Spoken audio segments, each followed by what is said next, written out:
महादेव के भक्त हैं और पारद के बारे में इन्फॉर्मेशन आपको कम है, शर्म की बात भी होनी चाहिए दोस्त, क्योंकि आयुर्वेद की दुनिया में पारद ही हमारे भगवान शिव हैं।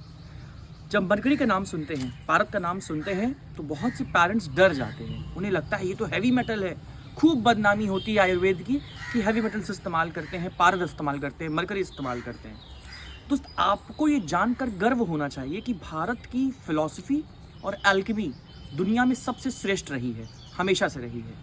किसी भी मेटल को कोई दूसरा मेटल बना देने की ताकत भगवान शिव के पास है, पारद के पास है, भारत के पास है। तो आयुर्वेद में, इवन हमारी फिलॉसफी में इसका बहुत विस्तृत वर्णन मिलता है। सबसे प्यूरिफाइड फॉर्म में इस्तेमाल करके, इसका शोधन करके, एक नैनो लेवल पर शोधन करके इसका जब इस्तेमाल किया जाता है तो आपके अंतरात्मा को बदल सकता है।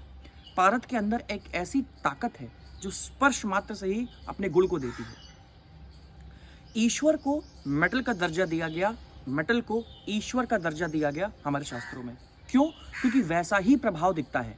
भगवान शिव के जैसे गुण हैं, एग्जैक्टली वैसे ही गुण पारद के हैं। पारद के अंदर वो सारी प्रॉपर्टी है जिससे अमृत प्राप्ति हो सकती है। जी हाँ दोस्त, इसीलिए इसके बारे में 3 बातें आपको जानना बेहद जरूरी है। सर्वप्रथम, बिना शोधन किया गया पारद आपके लिए काल है। बिना शोधन किया गया आप अगर इस्तेमाल करते हैं तो आपके लिए ये विष उत्पन्न करता है। दूसरी सबसे इंपॉर्टेंट बात, पारद अन्य मेटल को प्राप्त कर सकता है। यानी कि अगर आप कहते हैं, अगर ये शुद्ध पारद है, अगर आप सोने की अंगूठी भी पहनते हैं और टच करते हैं तो आपकी अंगूठी को नष्ट कर देगा, खत्म कर देगा। इसीलिए ये प्लेन्स में अलाउड नहीं होता, एयरक्राफ्ट में अलाउ नहीं होता।